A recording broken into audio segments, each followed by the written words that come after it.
Even as Delhi turns into a fortress, intelligence agencies have warned against a possible threat to the US contingent. The Intelligence Bureau has issued an alert for the Delhi police, warning them against targeted action by unidentified Sri Lankan and Maldivian nationals.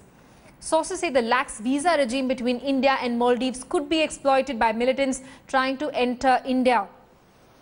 More specifically, the arrest of a Sri Lankan national, Zakir Hussain, by the NIA has raised red flags. Headlines today has also learned that Pakistan is getting ready for a major terror push into India. These efforts are reportedly being aided by the elitists of Pak's Special Forces, the Special Services Group. These commandos are directly helping the Pakistani Rangers and elements from the Lashkar-e-Toiba, Jaish-e-Mohammed and Hizbul Mujahideen, say sources.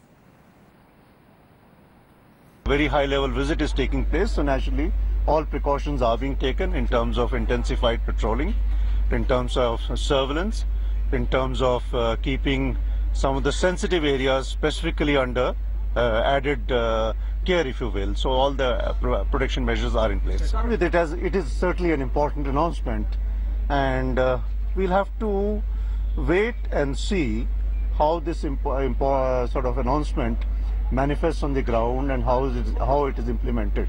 So quite clearly it is engaging our attention, and we are monitoring the events as they are.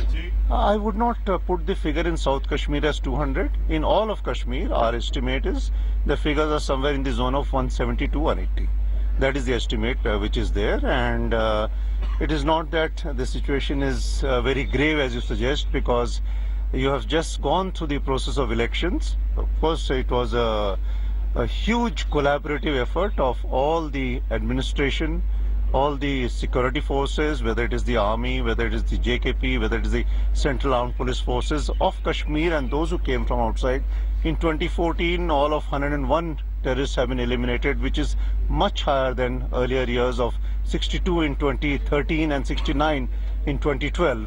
And even as we began this year, 2015, we already had 10 terrorists neutralized, including 8 eliminated, of which 5 are in South Kashmir. So I do not think the situation is as grave as you say.